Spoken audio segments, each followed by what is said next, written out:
Hello, Atmore. It's the Lloyd and Friends show.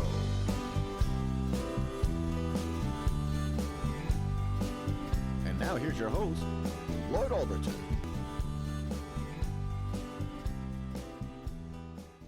Good morning, Bruton. This is Lloyd Albritton on Lloyd and Friends here in Bruton. And this is where we have interesting conversations with interesting people. And this morning we're privileged to have with us a very interesting guy. In fact, Mr. Kermit George. Kermit was on the program with his wife just a few days ago. Right. And I'll tell you this little story. As we was walking out the door, Kermit turned to me and he said, you might want to interview me. I said, well, I might. Why is that? And he said, well, you noticed that I only have one arm. And I said, well, yeah, I did notice that. But, that's the kind of thing, when somebody has one arm, you don't like to say, well, what happened to your arm? You just don't do that. Right. But he volunteered. So I said, what did happen to your arm? And he said, well, an alligator bit my arm off. And I said, well, that sounds like an interesting story right there for a start. Pretty interesting, right? So anyway, Kermit has a lot more. I think after getting to know him a little bit and talking with Kermit, the missing arm is probably the least important thing to him in his life. But it sure makes an interesting story. And has led him to some conclusions about life, I guess. Absolutely. As to what he thinks life is all about, and the it was that traumatic event, how it affected his life. So, Kermit, I'll let you tell that story. We'll tell some others, but tell us about the alligator first, if you would. Okay. Well, 1986. I was a man that I was 43 years old, and I'd sort of lost my way in life. I'd made some bad decisions, and I'd reaped the benefits of those bad decisions. And I was bankrupt financially and emotionally and certainly spiritually, and I was searching for answers, and I didn't have any, and I was spiritually bankrupt, so I didn't know God. I didn't know how to call on Him. I felt like that He wouldn't be interested in me, which is the way a lot of people feel today, Lord, because they're made to feel that way by the demonic world that tries to lead us to think against God. And so God wasn't in my equation. And so it was a Saturday morning. I got up early, and I decided I was going to ride my bike. And I live over in Covington County, Alabama, next to the Conecuh National Forest, where we ride in the trail roads over there. And so my plan was to get up early in the morning and ride out into the woods and the forest and just think things out. And I don't know how I was going to do that exactly, because I never got to that point. But anyway, so I took off at about 7 o'clock in the morning with my trusty dog named Duchess, and Duchess was a big Doberman mix. So it was in July the 26th of 1986. It was a hot July morning.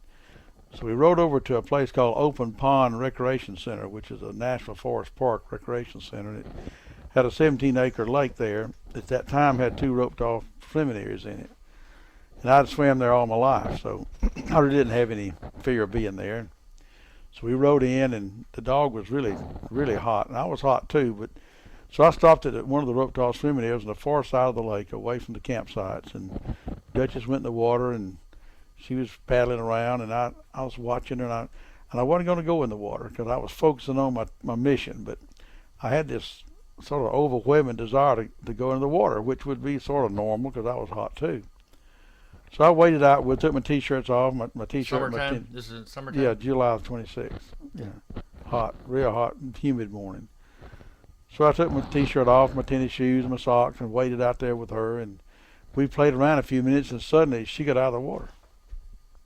Just abruptly got out of the water. So I don't know whether she sensed the presence of that 12-foot-long, 550-pound alligator in the dark waters behind us.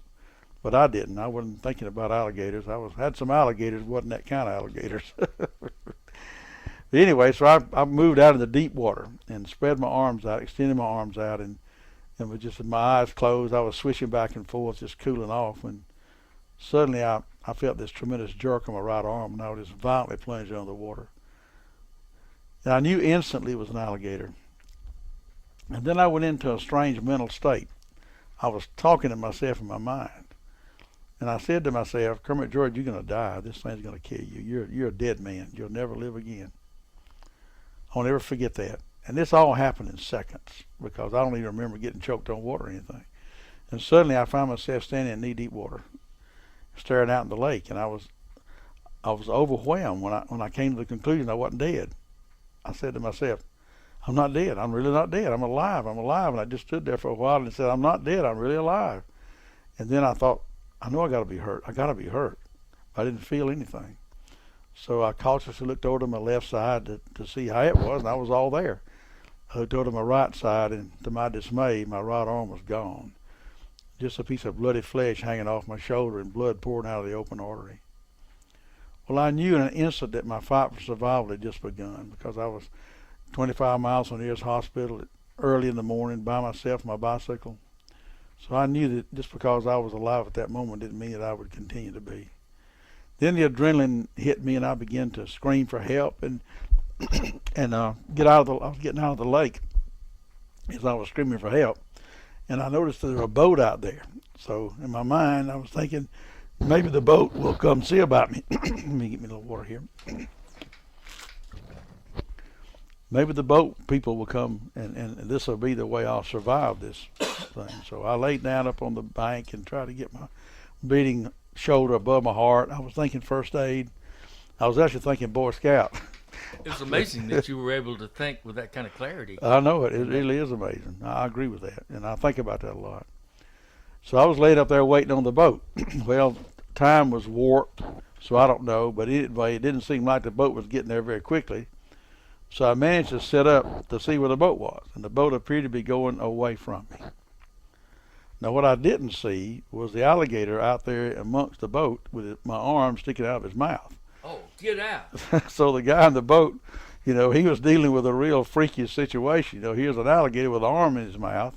He did see the alligator. Yeah, oh yeah, with my arm in his mouth. So he was trying to get away from that thing, so the boat appeared to be going away from me. Of course, I didn't know what he was seeing because I couldn't see that. Well, I lay back down in quiet desperation. He later told you this. I found it later, yeah. So I lay back down, I guess I'm just going to die. I was too weak to get back up. And the real striking thing to me is, Lord, I don't ever remember thinking about God. I don't ever remember thinking about praying or nothing like that. And suddenly Duchess started barking real loud and aggressively on my left side, like she was after something. And so I managed to roll over on that good shoulder to see that the man had landed the boat, but Duchess wouldn't let him come to me. So now I've got the dog in the way of my help. Got to deal with that. So I call her and call her and call her. And so she finally comes over to me and releases him. So this gentleman walks over and looks down at me and says, "Man, you're in bad shape." I said, "I'm going to die if you don't do something. You got to help me. You got to stop the bleeding." Well, he really didn't know what to do, and he just sort of just froze up. And so I kept saying, "You got to help me. You got to do something." And I realized that he was having a problem with what to do. So again, I went back he to... was in more shock than you. I think probably. so. Yeah. Because I knew I had to... One of the things I know for sure is I knew I had to keep my cool. I had to keep myself thinking, and I couldn't go into delirium. I'd die. I knew that. And so I think it had a lot to do with my intense desire and trying to keep myself from really realizing the dilemma that I was in. So I thought about my Boy Scout days again, went back. I thought about a tourniquet. No, he probably couldn't do that. What about pinching the artery? No. What about a compress? I looked up and saw his shirt, and I said, "That's it. Mister, take off your shirt," and wad it up and hold it against my shoulder and stop the bleeding. And he did. He tore his shirt off and fell over on me with his shirt and wadded it up against my shoulder and held it there. And we were really close together. His head and my head were probably 8 or 10 inches apart. And this is when the miracle took place. I don't ever remember thinking about what I did next. It's almost as if something swept through me from the outside. I spontaneously looked up into his face and I said, "Mister, are you a Christian?" And he said, "Yes, I am." Well, I said, "Well, pray for me because I'm dying and I want to get right with the Lord." And when I said those words, I just went into a different state of mind. Suddenly I was in this peaceful state of mind, aware of only myself. I remember having a conversation with myself then. I said to myself, maybe I'm dead. And I decided it was okay. It was so peaceful, it must be okay. And I don't know how long I was there, but it was a pretty good while. You weren't feeling pain, No. was it one of the sensations No, I was just at peace. that you were feeling? Total peace. So I opened my eyes and looked up, and there were several people standing around in a circle looking down at me. And they were discussing what to do with me, and it was seemed to be somewhat of an issue of what to do. So I was listening, and they didn't know I'd come to my senses, I don't think. And finally I spoke up and said, well, how did you get here? I said, they said on a pickup truck. I said, well, put it in the back of the pickup truck and take me to the hospital. So they backed the truck down there and loaded me in the bed of the truck. And the gentleman got in there with his shirt. Because that's how I went to the hospital. My ambulance was a pickup truck, and my EMT was the guy with the shirt. But I knew I wasn't going to die.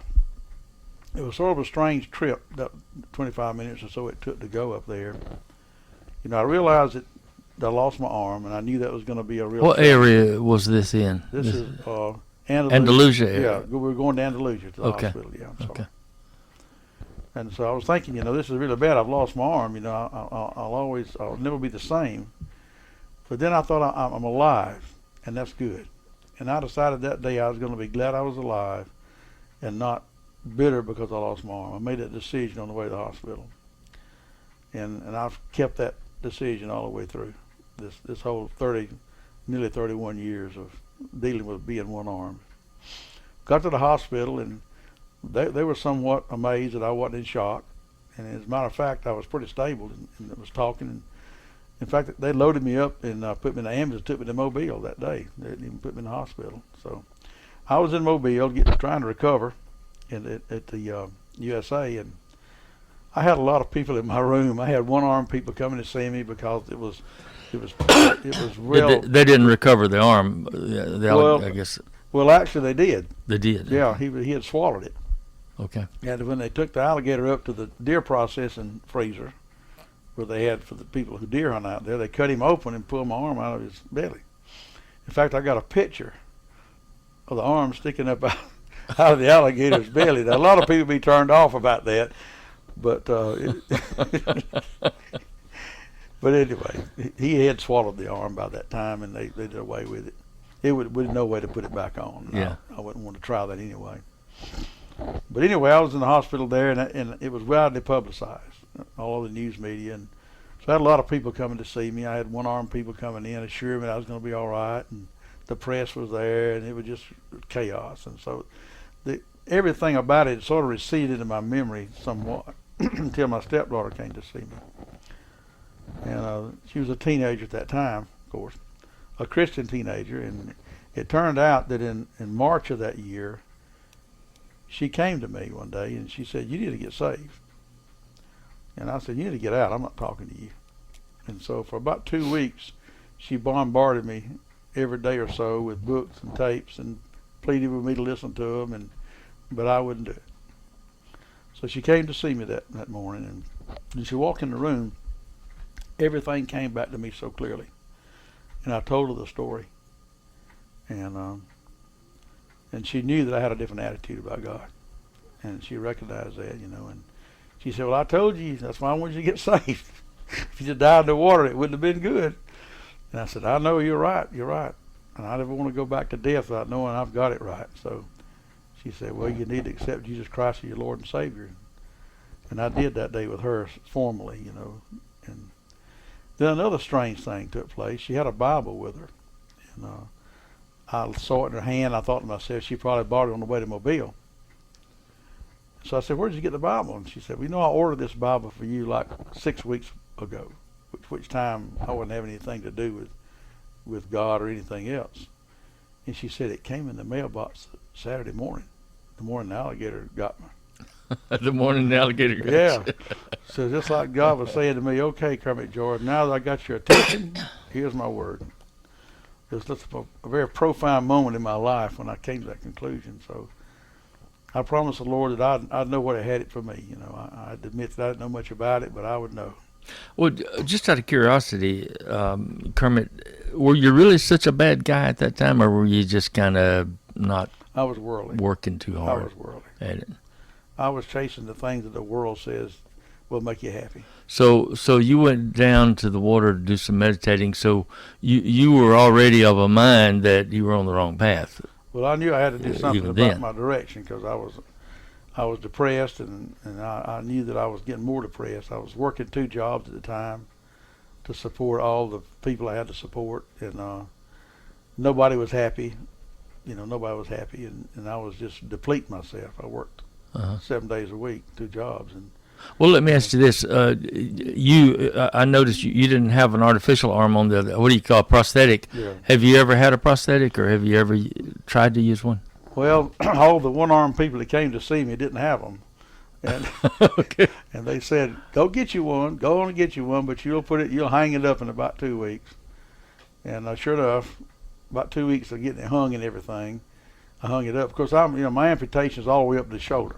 Uh-huh. If you had an amputation that was below your elbow, prosthetics I think would work okay. Uh-huh. But without the global motion, you just can't do much with the thing, except, you just can't do much with it at all, actually.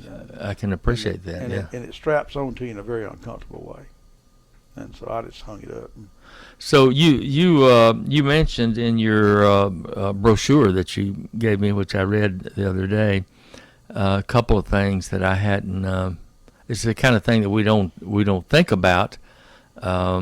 Somebody said if you don't think you use your back muscles, just let your back go out, and you'll see that Right. you can't lift your big toe without using your back muscles. Right. You just don't know that you're using those things.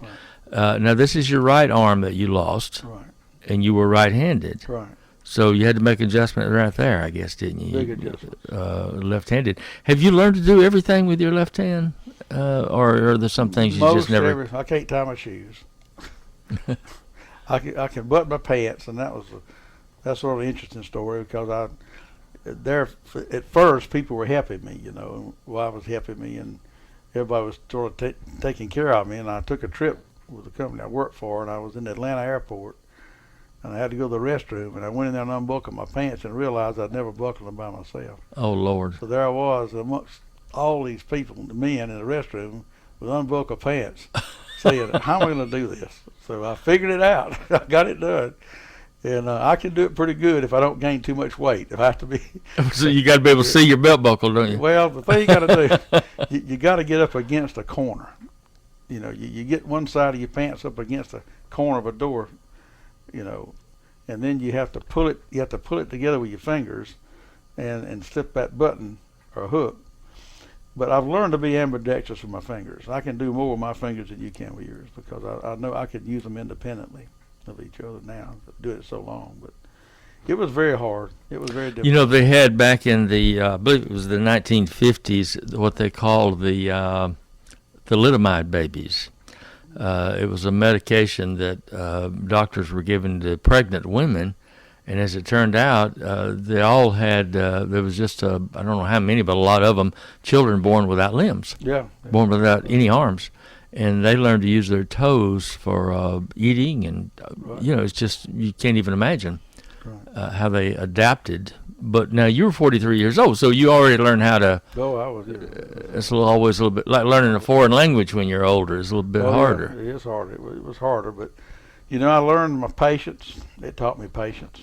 I had very little of it at the time. It humbled me, greatly humbled me, and it set a whole different perception of life. I valued life much more after having that conversation with myself under the water, thinking I was going to die for sure. So life became more meaningful to me, and I could live it then more vibrantly because of that, for one thing, and of course everything spiritual about it was also a motivating factor. But the experience itself, as I look back on it, the miracle to me was this, that God in His mercy would look down upon a man that didn't deserve anything, because I didn't. And He didn't give me what I deserved. If He had let me die in the water, I would have deserved every bit of that. But He didn't do that. But He gave me the thing that I needed that I didn't deserve, and that was His grace. He brought me into His kingdom. And really and truly, He did it without my permission. A lot of people go to the altar to get saved. I didn't get to vote on it. I didn't get to vote on it. He had broken me. I was broken that day because I was dying.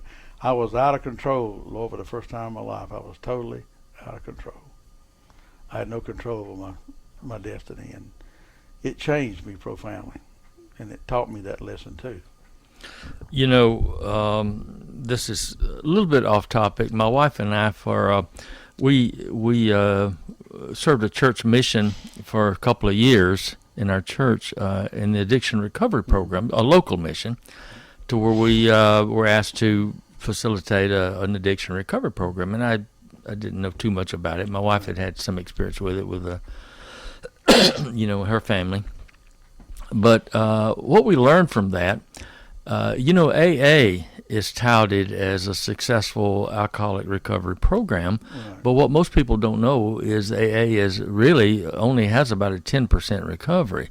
90% of people fail, but yet that 10%, they say that's success. I mean, even if you save one, so 10% is a pretty good success story. But we kind of felt our program was a little bit different. In Alcoholics Anonymous, a person must reach a point in their lives of hitting bottom. In other words, they got to say, I can't do it, because most drunks say, well, I'm not really a drunk. Oh, sure. I don't really have a problem. Right. So you have to reach a point in your life to where you you have a problem and you can't do it. Somebody has to help you. And in Alcoholics Anonymous, you part of the program is you must acknowledge a higher power. Right. A higher power. Now, that's a good thing. But now the kick is, what is that higher power? It could be a tree, it could be a stump, it could be the sun, it could be any kind of higher power. But that's all they require, is that you have acknowledge a higher power. In the program that we facilitated, it was a lot different. That higher power was Jesus Christ. Amen. That's what it should be. And so I would say our program's 100%. Because when you rely on Jesus Christ, He literally has the power to lift burdens off of you. Yeah, that's right. Whether it's cigarettes or alcohol or pornography, people are struggling with these things, and they're out of control. Absolutely. And like you say, you were, you just turn yourself over to Him, and He just really lifts that addiction off of you. That's and right. I really do believe that it's that simple. And releases peace in your life. Gives you peace, yeah. Well, and to say that, in 1988, of course, I realized people wanted to hear the story. Okay, everybody wanted me to tell them the story, so I realized That's quite a story. I realized I had a venue for witnessing through my story, and so I began to tell it, and I began to tell it in churches and different places, and I got invited to the Okaloosa County Jail in Florida, in Crestview, Florida, where my business was located, and I went there and Sorry to interrupt, but what kind of business were you in? Well, I had an engineering and surveying firm in I see, Crestview, okay. Florida, Southern Okay. Engineering Group for 28 years. I'm a professional engineer and land surveyor. Okay. I was. I'm retired now. Okay, but losing your arm didn't affect your ability to do your No, I just your kept, work. I just kept going. Okay. I never considered myself to be handicapped. I would not allow that in my life. I would never do it. So anyway, I went to the jail and gave my testimony. It went well. And the next week, a man came to me that I didn't even know and said, I hear you went to the jail and gave your testimony. I said, I did. He said, well, I have a volunteer position there on Tuesday night that I'm going to have to give up, and I want you to take my place. So some 30 years ago, I started going to the Okaloosa County Jail on Tuesday nights, witnessing to inmates and teaching the Bible and just generally dealing with them in a positive way. And then in a result of that interaction, I realized how desperately these guys needed aftercare. Because even if we did a good job with them in there, when they got out, they didn't know where to go. A lot of them didn't know where to go, or they had to go back into environments that were very devastating. Yeah. So I got involved with a local street mission that had a faith-based recovery program. And it was right across the street from my building. So I was there close to it. And I was associated there for many, many years, doing the same kind of things, of teaching and dealing with the guys.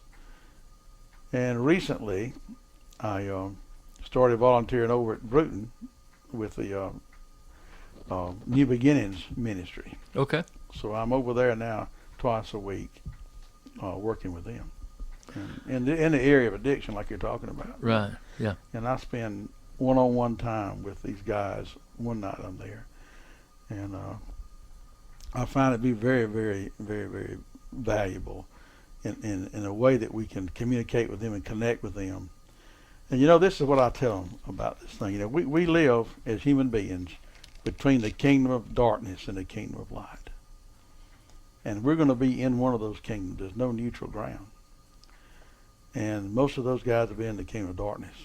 And there's only one way to come out of the kingdom of darkness, and that is to put their faith in Jesus Christ and go into the kingdom of light, where the power is. There's power in the promises. If you take the biblical promises and you actually use those promises in your life and speak those promises, you'll be able to defeat the things that come against you. We like to call them spiritual conflicts. Mm-hmm. The things that you identified there are generally spiritual conflicts that many times are created by their environment as they were growing up and other things that happen as a result of those environments.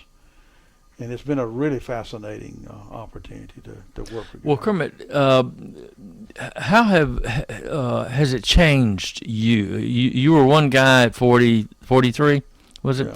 You were one guy then, and this experience happened, and it changed you internally. It changed your attitude and your views, your behavior. Has that changed? Everything about me's changed. I don't even know that guy. What would other people say that knew you? Do they think you changed? Oh yeah, they would tell you that. Sure. Yeah, it was all about me before. Well, now tell us a little bit about you said you got to be on television. Yeah, in the early '90s, I had the opportunity to be on the 700 Club with Pat Robertson. Okay.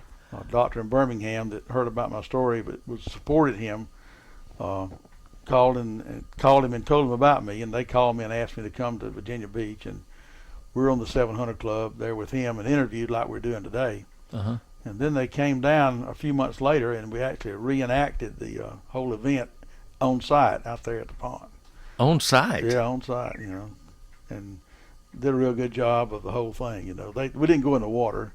They had some. Did you narrate that? You did the narration as they were. Well, we actually acted it out. We had somebody play the part of the guy that came over there. And okay. Had my dog there. I had the bar actually. I actually had given the dog away, and I borrowed the dog back.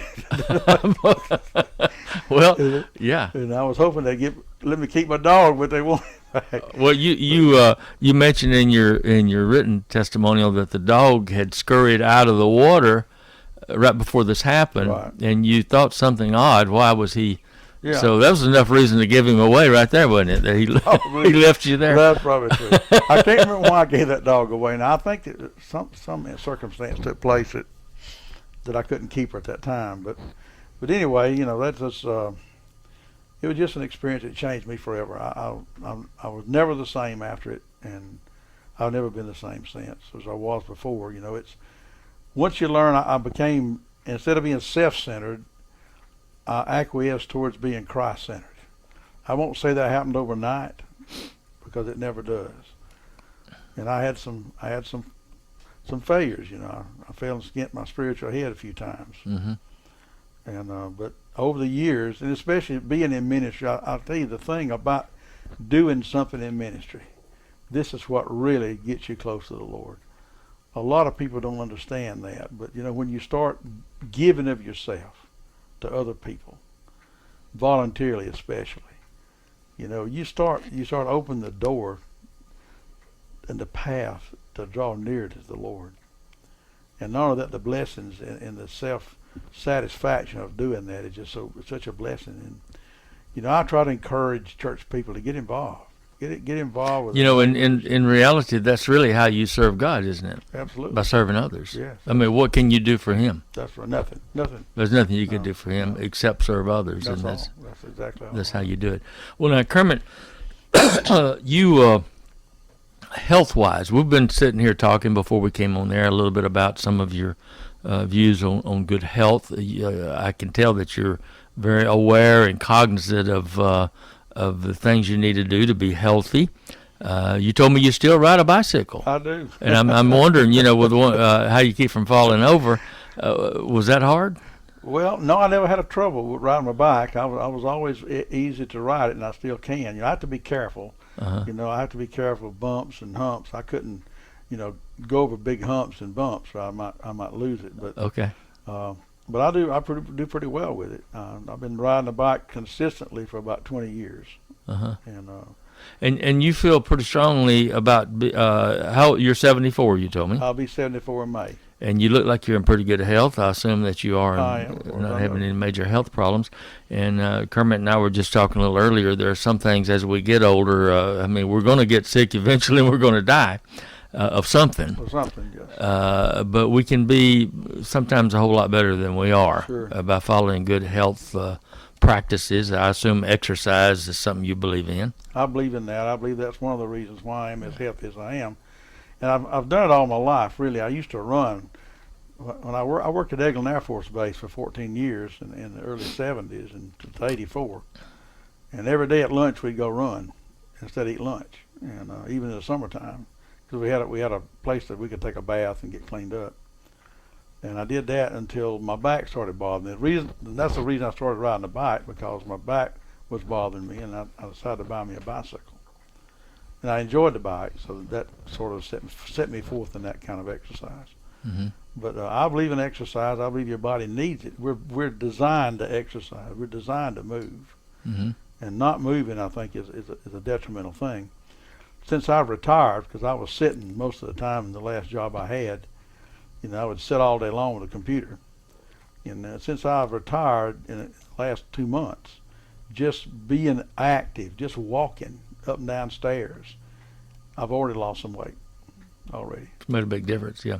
Well, I kind of come and go like a lot of people with my exercise. My wife says I'm an extremist, so I get on a kick for a year or two, and then I get sick usually. Yeah, get the flu or something, and you kind of get out of it, and you're kind of weak when you go back, and it's kind of hard to stick with. Yeah. But you're big on diet too, aren't you? I am. You try to eat the right foods. I do. I believe that's an essential part of being healthy, is eating the right foods. Absolutely. You take vitamins? Take a lot of vitamins. A lot of them. Probably too many.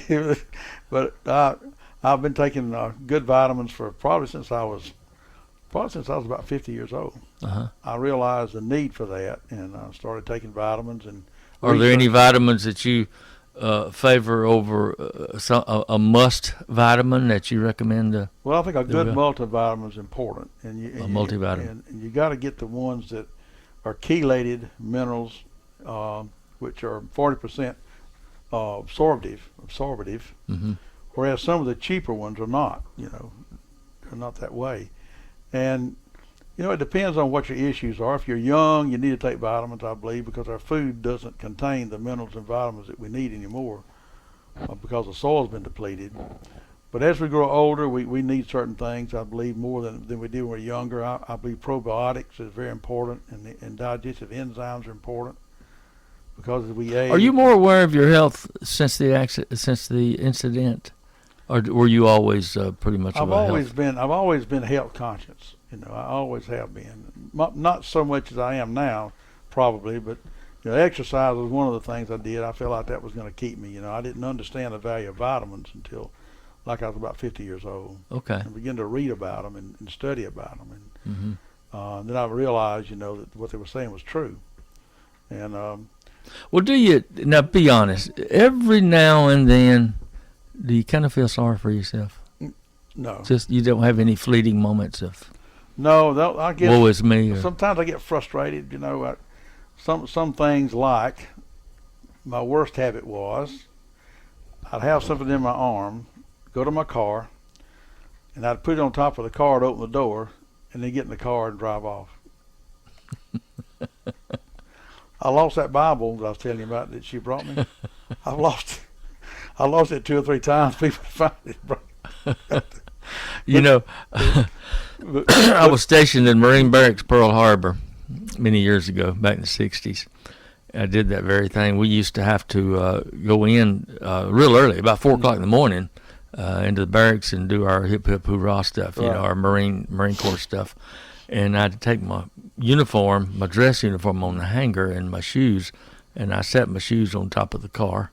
And so I, you know, went in and did my running in my boots and stuff when I didn't have any shoes to wear to work that day. I lost them off the top of my car. I think the last time I did it several years ago, I had a folder on top of my car that full of engineering stuff, and I was going to a meeting, and I was in Crestview, and I drove off, and somehow it stayed up there till I got in the middle of Highway 90, and off it went. And I heard it when it went. I was out in the middle of the highway picking up all those papers. That was from then on. I got it. I remember Well, that. I was telling my wife the other day, doing stuff like that. I don't know. I would think that I'm maybe losing it, maybe getting a little bit senile, except for the fact that I've been doing the same thing since I was in my 20s. But it does sometimes. I have to wonder about ability to juggle. This multitasking thing. I don't believe in multitasking. I think that we can do 2 or 3 things, but I hate to use the wrong word, but half-ass. Right. Well, that's all right. And instead of doing them complete. Right.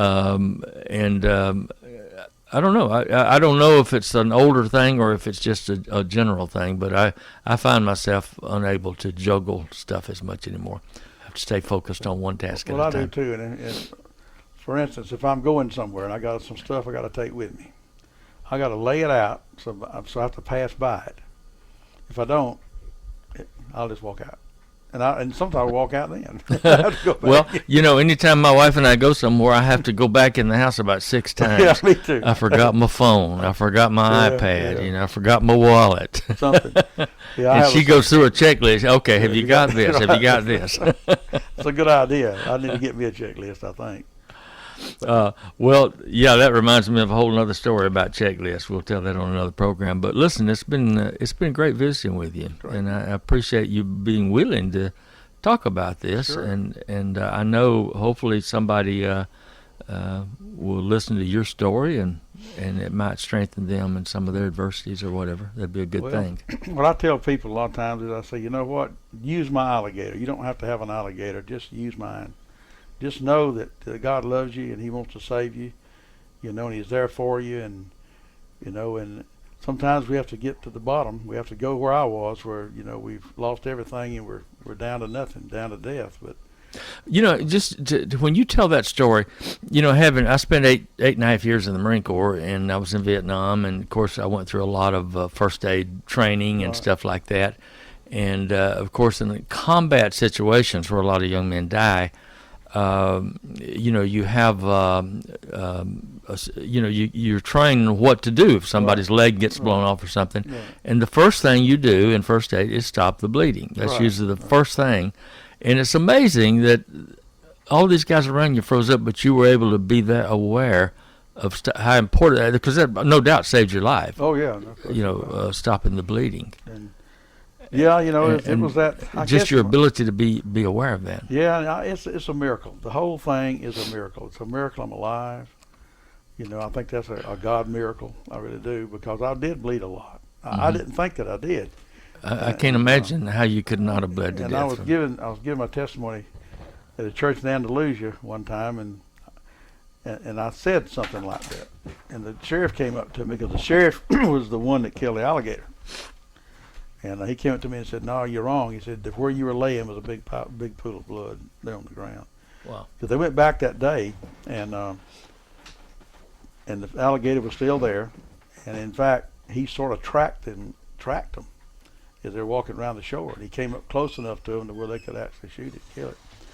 And it today resides in the Museum of Natural And they know History. it was alligator because they had your arm in your stomach, right?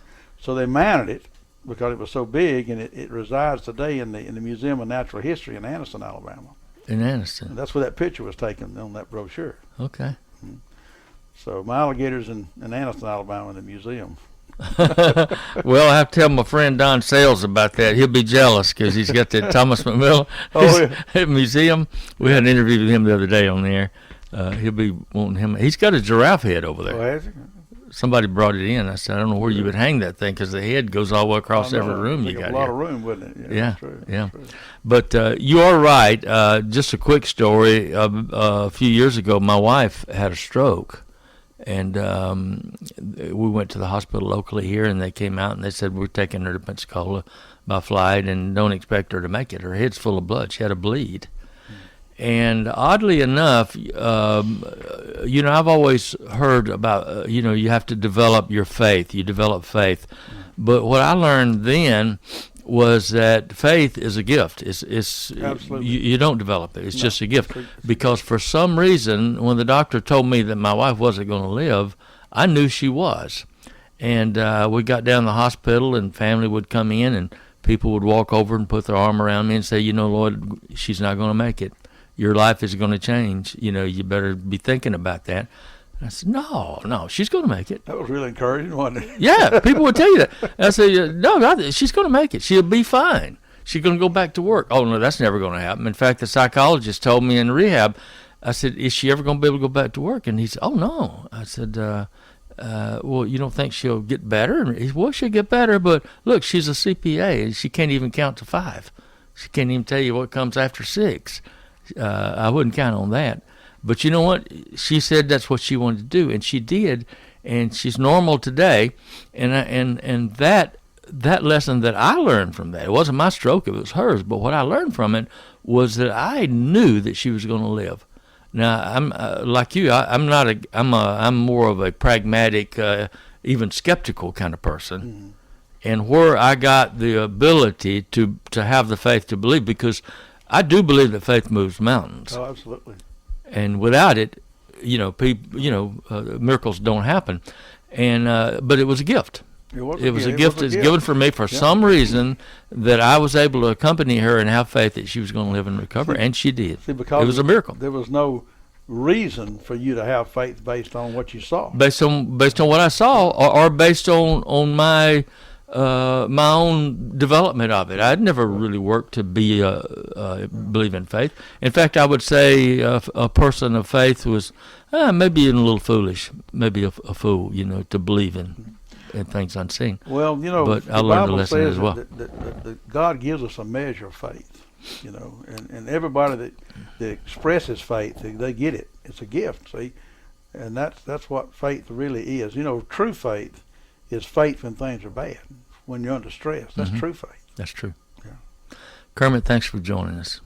I appreciate the opportunity. Been a great conversation. This is Lloyd Albritton on WEBJ, Lloyd and Friends. Interesting conversations with interesting people. Thanks for joining us, and y'all have a great day. Thanks for listening to the Lloyd and Friends Show with Lloyd Albritton.